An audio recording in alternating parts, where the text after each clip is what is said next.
তাহলে বোঝার চেষ্টা করুন যে তিনি এয়ার অ্যাম্বুলেন্সে করে সিঙ্গাপুর বা ব্যাংকক, যদি ব্যাংককে নেওয়া হয় তাহলে কত ২ ঘন্টার ফ্লাইট। এই ২ ঘন্টা অ্যাম্বুলেন্সে ফুল ভেন্টিলেশনে তাকে নেওয়া যাচ্ছে না। ওই ঝাঁকুনিটুকু বা উড্ডয়ন বা নামানোর সময় যে ঝক্কি ঝামেলা হয়, তো এটা তার শরীর ধারণ করতে পারছে না। এজন্য তাকে বিদেশে নেওয়া যাবে কি যাবে না তা বাংলাদেশের ডাক্তাররা সিদ্ধান্ত নিতে পারছেন না। এজন্য ইংল্যান্ড থেকে, ব্রিটেন থেকে বিশেষজ্ঞ ডাক্তার আনা হয়েছে। শুধু তাই নয়, চীন দেশ থেকেও একটি বিশেষজ্ঞ দল তার স্বাস্থ্য পরীক্ষার জন্য এসেছেন। তো এটা মানে তার গুরুত্ব আছে, তার প্রয়োজন আছে, রাষ্ট্র তাকে সম্মান দিচ্ছে, ইটস ওকে। কিন্তু সবার উপরে যে সত্য, সেই সত্যটি হলো তার শারীরিক অবস্থা এতটা খারাপ যে বিদেশ থেকে ডাক্তার আনা হচ্ছে, এনে তাকে স্ট্যাবল করা অথবা তাকে অন্তত বিদেশে নিয়ে যাওয়ার মতো পর্যায়ে আছে কিনা এই ব্যাপারে সিদ্ধান্ত নেওয়া। বেগুনজার এই অসুস্থতার মাধ্যমে আমরা যেটা টের পাচ্ছি, আমাদের চিকিৎসা ব্যবস্থা এখন পর্যন্ত কাঙ্ক্ষিত পর্যায়ে পৌঁছেনি। একজন ক্রিটিক্যাল রোগী, যার প্রতি দেশের মানুষের অগাধ ভালোবাসা এবং যাকে বাঁচিয়ে রাখার জন্য বহু মানুষের প্রার্থনা, তাকে আমাদের এই দেশ বিশ্বাসযোগ্যভাবে একটি সেবা দেবে, চিকিৎসা সেবা দেবে, সেটা সিএমএস হোক, ঢাকা মেডিকেল হোক বা ঢাকার পিজি হাসপাতাল হোক, এটা এই পর্যায়ে পৌঁছেনি। এটা এই মাধ্যমে প্রমাণিত হলো। ২ নম্বরে যেটা হলো যে তিনি এখন কোন অবস্থাতে আছেন। আমরা সবাই জানি যে তিনি লাইফ সাপোর্টে আছেন। কৃত্রিমভাবে শ্বাস প্রশ্বাস দিয়ে তাকে বাঁচিয়ে রাখা হয়েছে। তো যখন এরকম কোনো একটি মানুষকে, এটাকে বলা হয় ভেন্টিলেশন, মানে আপনার যে ফুসফুস, শ্বাস প্রশ্বাস যে যন্ত্র, এই যন্ত্রটিতে যখন ইনফ্লেকশন হয়ে যায়, অনেক ক্ষেত্রে এটা ড্যামেজ হয়ে যায়, তখন কৃত্রিমভাবে শ্বাস প্রশ্বাস দিয়ে আপনাকে বাঁচিয়ে রাখা হয়। আবার ফুসফুসের বাইরে কখনো কখনো দেখা গেল যে ফুসফুসকে কমান্ড করবে আপনার ব্রেনে হ্যামারেজ হয়েছে, কিন্তু ব্রেন আপনাকে, মানে এটা জিনিস হলে এমন 3টা জিনিস যে আপনার ব্রেন, ফুসফুস এবং হার্ট, এই 3টা জিনিস এবং কিডনি, এই 4টা জিনিস একটি অপরটির সঙ্গে, আমি ডাক্তার নই কিন্তু আমি যতটুকু জানি, একটা অপরটির সঙ্গে ইন্টারকানেক্টেড। তো ধরুন আপনার ব্রেন ঠিকমতো কাজ করছে না, ফলে ও কমান্ড দিতে পারছে না এই 3টা অর্গ্যানকে, তো বলে ব্রেনে একটা সমস্যা হলো, ওখানে আপনার ভেন্টিলেশন দরকার হতে পারে। আবার ধরুন আপনার রক্ত সঞ্চালন, হার্টবিট ভালো হচ্ছে না, হার্টবিট ভালো না হওয়ার কারণে আপনি ফুসফুস কাজ করতে পারছে না, ভেন্টিলেশন দরকার হতে পারে। আপনার কিডনি ফাংশন করছে না, তো কিডনি ফাংশন না করার কারণে কি হলো, আপনার ব্রেন যত বারবার কমান্ড করছে, কিডনি ফেল করছে, আর কিডনি যখন ফেল করছে ওইটার ইফেক্টে গিয়ে হার্টে পড়ছে, হার্টে যখন ফেল করছে ওইটার ইফেক্ট গিয়ে ফুসফুসে পড়ছে, মানে এই 4টি যন্ত্র একটি অপরটির সঙ্গে সম্পৃক্ত। এখন বেগম জিয়ার এই 4টি যন্ত্র কেমন আছে? প্রথমত তার লিভার সিরোসিস, মানে তার যে হৃৎপিণ্ড, এটা নষ্ট। এটা অনেকে ক্যান্সার বলেন এবং এটা এত জটিল যে উনি নিয়মিত চিকিৎসা করার কারণেই ভালো আছেন, অন্য সাধারণ রোগী হলে এতদিন বাঁচতেন না। তো সেই যে লিভার সিরোসিস, সেই লিভার সিরোসিসের মাত্রা খুব বেশি যাদের থাকে, তাদের ফুসফুস সবসময় দুর্বল থাকে, তাদেরকে আলাদা রাখতে হয়, খাবার দাবার থেকে শুরু করে প্রতিটি জিনিস তাকে বেঁচে চলতে হয়, এমনকি বাইরে ঠান্ডা গরম পরিবেশে যাওয়া, মানুষের সাথে মেশা, এটা নিষিদ্ধ এই ধরনের যারা লিভার সিরোসিসে আক্রান্ত। এর বাইরে তার শরীরের বিভিন্ন অঙ্গ প্রত্যঙ্গে, যে এটাকে আর্থারাইটিস বলা হয়, বাত, তো এটা শুরু হয়েছিল তার হাঁটু থেকে। তো সেই হাঁটুতে তার বাতের এই আর্থারাইটিসটা এত মারাত্মক আকার ধারণ করে যেটা শরীরের প্রতিটি অঙ্গ প্রত্যঙ্গে ছড়িয়ে যায়। এর ফলে আপনি দেখুন যে তার যে দুটো হাত, এই দুটো হাত কিন্তু মানে অবশ হয়ে গেছে, হাত তিনি নাড়াতে পারছেন না, আঙ্গুলগুলো বাঁকা হয়ে গেছে। তো এতগুলো জটিল সমস্যা, সেই জটিল সমস্যার সঙ্গে তার শুধুমাত্র ফুসফুসকে কার্য রাখার জন্য, নিঃশ্বাস প্রশ্বাস কার্য রাখার জন্য মূলত একেবারে নীরব বসে থাকা ছাড়া কোনো উপায় ছিল না। এবং শেখ হাসিনা এটা বুঝতে পেরেছিলেন। ফলে তার এই দুরবস্থার মধ্যে যদি জেলখানাতে তার মৃত্যু হতো, সেক্ষেত্রে শেখ হাসিনা বিপদে পড়তেন। এই রাজনীতির ঝামেলা এড়ানোর জন্য তিনি তড়িঘড়ি করে একেবারে, প্রথম তো তার একটা ধারণা ছিল যে তিনি অসুস্থ না, ঢং ধরেছেন। তারপর যখন তাকে বোঝানো হলো বা তিনি বুঝতে পারলেন, তখন তিনি এটার গুরুত্ব অনুভব করলেন। শেখ হাসিনা গুরুত্ব অনুভব করলেন যে তিনি যতই ক্ষমতাধর হন না কেন, কারাগারে যদি মারা যান তাহলে তার সমস্ত দায় দায়িত্ব শেখ হাসিনার বহন করতে হবে, এমনকি একটা গণ অভ্যুত্থান হয়ে যেতে পারে। ফলে তড়িঘড়ি করে তাকে অ্যাডমিনিস্ট্রেটিভ পাওয়ার দ্বারা বাইরে রাখা হলো। তো বাইরে রাখা হলো এবং তাকে এমনভাবে রাখা হলো যে বিদেশে, যেমন তিনি লন্ডনে গেছেন বা বিভিন্ন জায়গাতে গেছেন, এখানে আসলে এটার যে স্টেজ, এই স্টেজে কোনো রিকভার করা, চিকিৎসা করা, উন্নত চিকিৎসা, এটা অসম্ভব ব্যাপার। এর কারণ হলো যে এই লিভার যেটা সিরোসিস, এটাকে কেটে নতুন একটা লিভার লাগানো বলতে গেলে অসম্ভব ব্যাপার ছিল। আর আর্থাইটাইস মানে বাত এমন একটা রোগ, এটার সঙ্গে গাউট মানে যেটাকে বলা হয় যে গাউট যে রোগটা আছে, এটাও হয়তো অটোমেটিকভাবে চলে আসে, রক্তে পিউরিনের পরিমাণ বেড়ে যায়।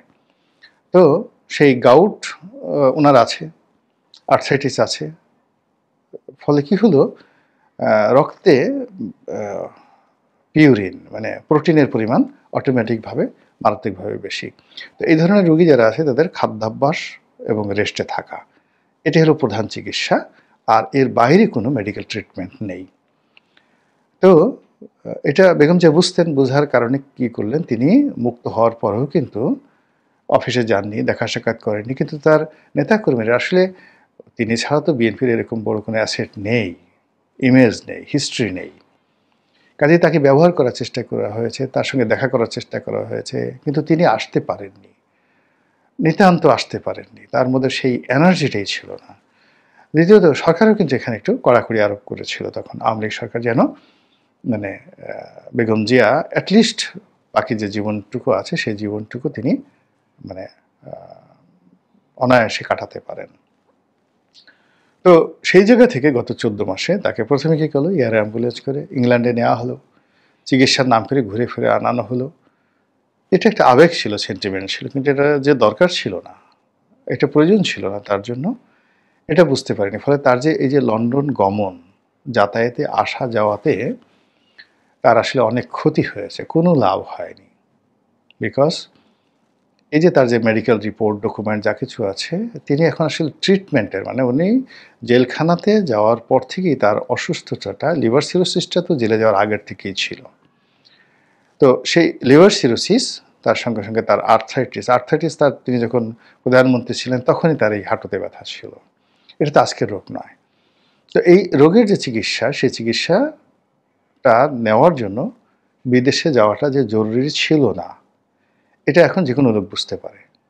মেডিকেল সায়েন্টিস্ট হওয়ার দরকার নেই, কোনো উন্নত চিকিৎসা নেই এর জন্য, পৃথিবীর কোনো চিকিৎসা নেই। তো কাজেই তাকে যে লন্ডনে নেওয়া হয়েছে, আনা হয়েছে, এটি তার আয়ু কমিয়ে দিয়েছে।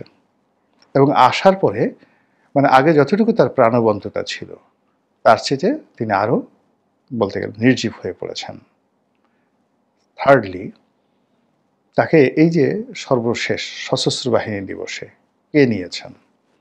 সেনাবাহিনী, ডক্টর মোহাম্মদ ইউনূস, নাকি ওখানে বিএনপির আধিপত্য, মানে সেনা দিবসে ডক্টর ইউনূস গেছেন, সেনাপ্রধান আছেন, মানে সকল অ্যাটেনশন যে তাদের পরিবর্তে বেগম জিয়াকে কেন্দ্র করে হবে। বেগম জিয়ার সামনে যে ডক্টর ইউনূস দাঁড়াতে পারেন না, কোনো ক্যামেরা ফোকাস কখনো ডক্টর ইউনূসের দিকে যায় না যেখানে বেগম জিয়া থাকেন, কিংবা সেনাবাহিনীর প্রধান যিনি আছেন তিনি না চাইলেও তার সামনে যখন গেলেন তখন সঙ্গে সঙ্গে তাকে মাথা নুইয়ে টুপি খুলে তাকে স্যালুট দিতে হলো। এরপর সেই যুবক যারা আছেন এনসিপির যারা নেতৃবৃন্দ আছেন, যারা সবার সাথে বেয়াদবি করেন, তারাও তার সামনে গিয়ে অবনত মস্তকে তাকে শ্রদ্ধা জানাতে বাধ্য হলেন। এই দৃশ্যটা চিত্রায়ন করার জন্য বিএনপির কি কোনো লোভ ছিল, লালসা ছিল, পরিকল্পনা ছিল? তাহলে আজকের এই দুরবস্থার জন্য আসলে কে দায়ী? এটা লিখে রাখুন যে যদি বেগম খালেদা জিয়ার ভালো একটা রিকভারি হয়, এই প্রশ্নগুলো হয়তো হারিয়ে যাবে। কিন্তু তাকে যদি আমরা হারিয়ে ফেলি, রিকভারি না হয়, এর জন্য চড়া মূল্য দিতে হবে সবাইকে, ইচ অ্যান্ড এভরিবডিকে। এ কারণে এখানে রাজনীতির জনপ্রিয়তা একটা বিরাট ফ্যাক্টর। এখানে যে কোনো মানুষ যত খারাপ কাজ করুক না কেন, তিনি যদি জনপ্রিয় হয়ে যান, তার সঙ্গে কেউ লড়াই করতে পারে না। কোনো মিডিয়া না, কোনো সামরিক বাহিনীর না, এমনকি আলেকজান্ডার না। জনপ্রিয়তা থাকতে হবে। জ্ঞান, বুদ্ধি, মানে কোনো একটা মানুষ খুব জ্ঞানী এবং চরিত্রবান, অনেস্ট, তার সঙ্গে Alexander, Julius Caesar, Napoleon Bonaparte কেউ পারেননি। ধরুন নেপোলিয়ন বোনাপার্ট জার্মানি দখল করেছেন। তো জার্মানি দখল করার পর ওই সময়টাতে যে সবচেয়ে বড় জ্ঞানী ব্যক্তি গ্যাটে, তো গ্যাটের সঙ্গে তিনি দেখা করতে চাইলেন। তো মানে সে মুগ্ধ হয়ে গেল গ্যাটেকে দেখে, পাগল হয়ে গেল যে মানুষ এত সুন্দর হয়, এত মহান হয়, মানে রাজাকে পাগল বানিয়ে ফেলো নেপোলিয়ন বোনাপার্টকে। এটাকে বলা হয় মেধা। মেধার সৌন্দর্য, ব্যক্তিত্ব, দার্শনিকতার সঙ্গে পৃথিবীর কোনো সৌন্দর্যের তুলনা হয় না। দিল্লিতে নিজামুদ্দিন আউলিয়া ছিলেন, কোনো রাজদরবার, গিয়াসুদ্দিন বলবন, তারপরে মোহাম্মদ বিন তুগলক, গিয়াসুদ্দিন তুগলক, জালালউদ্দিন খিলজি, মানে এরা জালালউদ্দিন খিলজি ছিলেন কিনা আমি এটা বলতে পারবো না, বাট বলবন মানে সুলতান গিয়াসুদ্দিন বলবন থেকে শুরু করে, গিয়াসুদ্দিন বলবন থেকে শুরু করে এরপর একেবারে মোহাম্মদ বিন তুগলক পর্যন্ত এই সময়টিতে যারা ক্ষমতায় এসেছেন, এর মধ্যে কুতুবউদ্দিন মুবারক শাহ ছিলেন। তো ওনারা শত চেষ্টা করেও তাকে কোনোদিন রাজদরবার আনতে পারেনি, বরং রাজাবাদশাহরা, মন্ত্রী, মিনিস্টাররা ভিক্ষুকের মতো গিয়ে তার দরবারে দাঁড়িয়ে থাকতো। নিজামুদ্দিন আউলিয়া দিল্লির মেহেরুলিতে, এটাকে বলা হয় আধ্যাত্মিকতা এবং দার্শনিকতা। একই অবস্থা সেই বিখ্যাত সোলন, বিখ্যাত সক্রেটিস, বিখ্যাত কনফুসিয়াস, বিখ্যাত তাও, মানে যারা জ্ঞান বিজ্ঞানে ওই পর্যায়ে উঠে গেছেন, রাষ্ট্রশক্তি তার পায়ের কাছে এসে গেছে, কখনো তাদের ধারে কাছে যেতে পারেনি ওমন পর্যায়ে। এর কারণ হলো তারা জনপ্রিয় হয়ে গেছিলেন। এর বাইরে অনেক মানুষ যাদের ব্যক্তিগত চরিত্র ভালো না, অত জ্ঞানীও নন, কিন্তু প্রচণ্ড জনপ্রিয়, অসাধারণ জনপ্রিয়, তাদের সঙ্গে কিন্তু মানুষ ফাইট দিতে পারেনি। তারা জানে যে তারা খারাপ কাজ করছে, কিন্তু তাদের সঙ্গে লড়াই করা যায়নি।